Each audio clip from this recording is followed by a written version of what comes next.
राधा गांव के जमींदार की इकलौती बेटी। माधव उस जमींदार के यहाँ माली का काम करने वाला सरवन का बेटा। बचपन से साथ खेले कूदे और देखते देखते जवानी की दहलीज में कदम रख चुके थे। उनकी वो बचपन की गाढ़ी दोस्ती कब राधा के मन में प्रेम में बदल गई पता ही नहीं चला। माधव के मन में भी राधा के प्रति एक अलग भाव था, पर माधव को अपनी औकात और राधा की हैसियत का अंदाजा था। साथ ही साथ जमींदार जी और माँ जी के अपनेपन और विश्वास को वो ठेस नहीं पहुंचाना चाहता था। जमींदार जी का सारा कारोबार उसकी ही देखभाल में चलता था। जमींदार का पूरा भरोसा था उस पर। बहुत एहसान थे दोनों के माधव पर, बिल्कुल अपनों की तरह मानते थे उसे।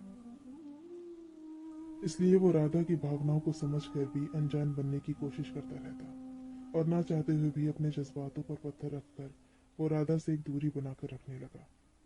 राधा का उसको नजरअंदाज करना बहुत तकलीफ दे रहा था और एक दिन वो हवेली के पीछे बने माधव के घर पहुंच गई। सरवन बगीचे में था और माधव घर पर अकेला। राधा को अचानक अपने कमरे में देख माधव सब पका गया। उसे कुछ समझ नहीं आ रहा था। उसे ये डर खाए जा रहा था कि किसी ने देख लिया तो क्या होगा। पर राधा तो जैसे कुछ तय करके आई थी। उसने आते ही दरवाजे को अंदर से बंद कर लिया और माधव के हाथों को अपने हाथों में लेकर माधव की आंखों में अपनी दर्द से भरी आंखें डालकर बोली, मैं तुम्हारे बिना नहीं रह सकती माधव।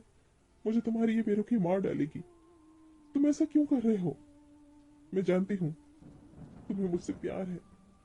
ये अनजान बनने का नाटक मत करो। मुझे तुम्हारे साथ रहना है। प्लीज मुझे यहाँ से ले चलो, कहीं दूर, जहाँ हमारे सिवा कोई ना हो। प्लीज। राधा ने माधव के हाथों को अपने हाथों में लेकर कहा। उसकी आवाज में एक डर भरा प्यार साफ साफ दिख रहा था। नहीं राधा, ये कभी नहीं हो सकता। तुम ठहरी हमारे माई बाप जमींदार जी की बेटी और मैं, बचपन की बात कुछ और थी, पर अब तुम्हारा इस तरह यहाँ आना ठीक नहीं है। हम दोस्त थे, दोस्त हैं और दोस्त रहेंगे, पर जो तुम सोच रही हो ये नामुमकिन है। माधव ने समझाते हुए राधा से कहा, मैं और कुछ नहीं जानती, सिर्फ इतना जानती हूँ कि मैं तुम्हें प्यार करती हूँ। मेरे रोम रोम में तुम बसते हो माधव। मैं तुम्हारी राधा, तुम मेरे श्याम। अगर तुमने मुझे नहीं अपनाया तो मैं अपनी जान दे दूंगी। राधा के आंसू पलकों को छोड़ बह चले। होश में आओ राधा, ये क्या बोल रही हो? समझने की कोशिश करो। माधव ने राधा के कंधे पर हाथ रख उसे समझाते हुए कहा, मैं कुछ और समझना नहीं चाहती। जितना समझना था समझ चुकी। बस एक बार मेरे सर पर हाथ रखकर कह दो कि तुम मुझसे प्यार नहीं करते। मैं भी वापस चली जाऊंगी, हमेशा हमेशा के लिए तुमसे दूर। फिर कभी तुम्हें परेशान नहीं करूंगी, अपनी सूरत तक नहीं दिखाऊंगी। राधा ने माधव की आंखों में झांकते हुए उसका हाथ अपने सर पर रखते हुए कहा। माधव के चेहरे पर असमंजस के भाव थे। वो कुछ समझ नहीं पा रहा था कि क्या जवाब दे राधा को। खाओ कसम माधव कि तुम मुझे नहीं चाहते। बोलो ना, कुछ तो बोलो। राधा की नजरों में विनती और सवाल दोनों ही थे। माधव उसकी नजरों का सामना नहीं कर पा रहा था। उसके दिमाग पर दिल की भावनाएं हावी हो चुकी थी। उसने धीरे से कहा, हाँ, मैं भी तुम्हें प्यार करता हूँ, पर इस रिश्ते का कोई भविष्य नहीं। ओह माधव, मैं जानती थी कि तुम भी मुझे प्यार करते हो। प्लीज चलो, कहीं दूर चले जाएं और अपनी एक छोटी सी दुनिया बसाएं, जहां तुम्हारे मेरे सिवा कोई ना हो, सिर्फ प्यार ही प्यार हो, बस। राधा खुश होते हुए माधव से बोली, नहीं राधा, ये गलत है। तुम जज्बातों में आकर भूल करने की सोच रही हो। सोचो, तुम्हारे इस कदम से तुम्हारे माँ बाबूजी पर क्या गुजरेगी। माँ ने 9 माह तुम्हें अपनी कोख में पाला है। बाबूजी ने बड़ी ही दुलार से तुम्हें पाल पोस कर बड़ा किया, काबिल बनाया। तुमने जो चाहा तुम्हें ला कर दिया। न जाने कितने अरमान होंगे उनके। क्या क्या सपने संजो रखे होंगे तुम्हारी माँ ने तुम्हारे लिए। अपने बाबूजी का गुरूर हो तुम, माँ की ममता हो। कुछ सालों के बने इस रिश्ते के लिए क्या बरसों पुराने बंधन को तोड़ देना उचित है? माँ बाप के गर्भ से तने हुए सर को शर्मिंदगी के बोझ से झुका देना सही है? समाज में सरेआम उनकी मान मर्यादा को मिट्टी में मिलाना ठीक है?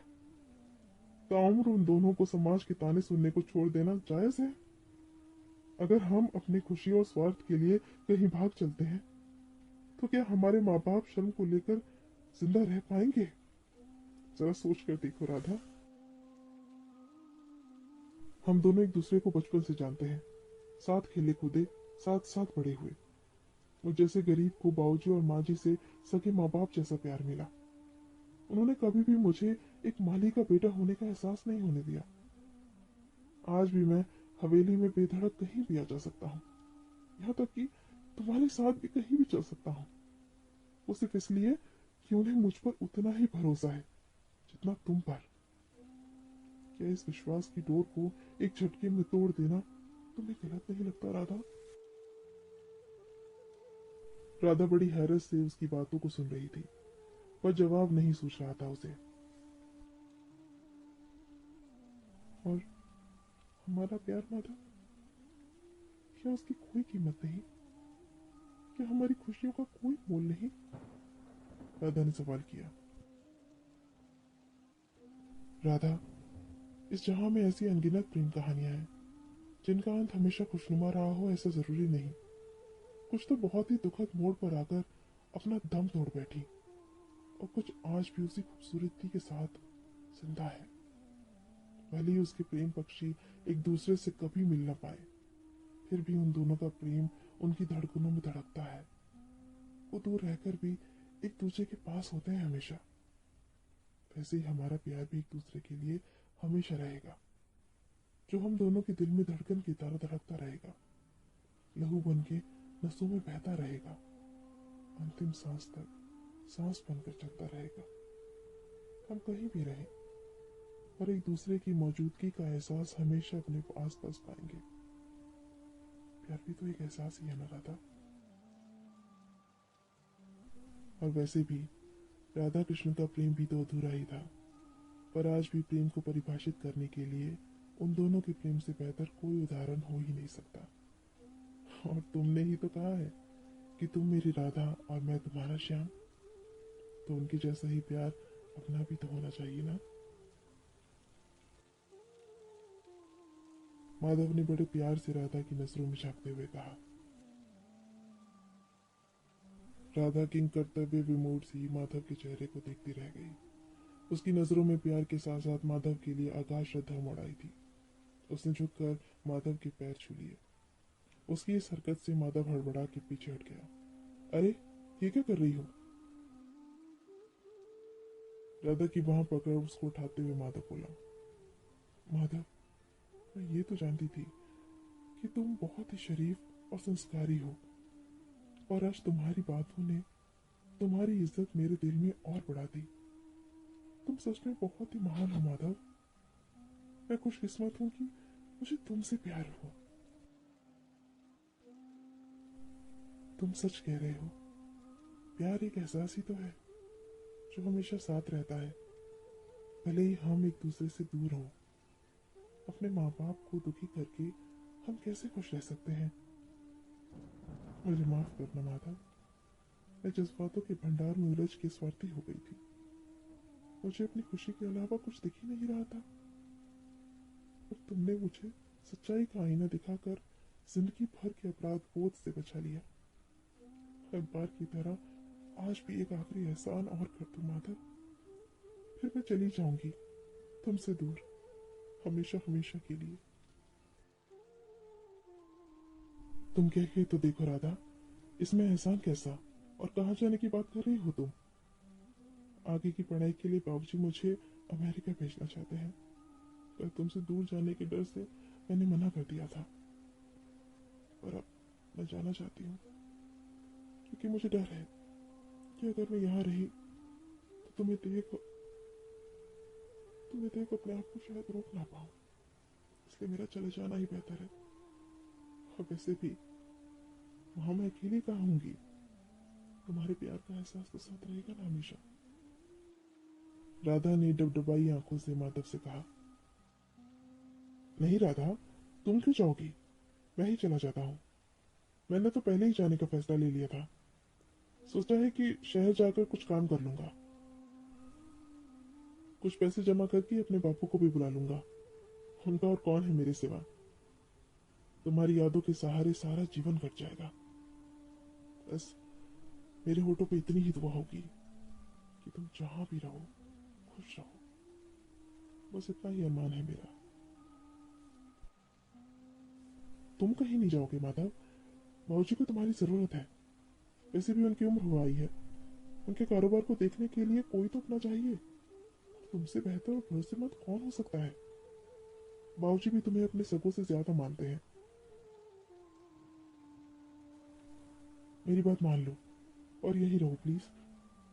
मुझे भी बाबूजी की चिंता नहीं रहेगी, क्योंकि यहाँ उनके साथ माधव होगा, मेरा माधव।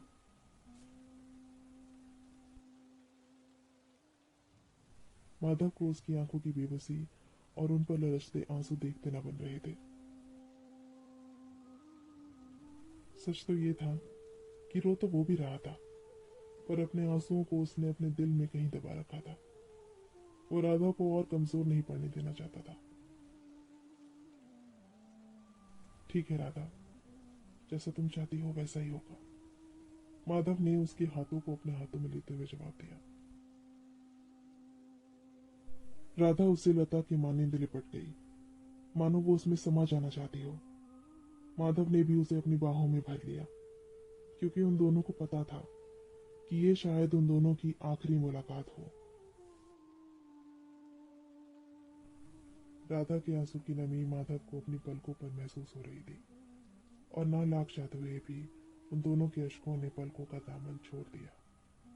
वक्त थम सा गया। कुछ था तो सिर्फ एहसास उन दोनों के प्यार का।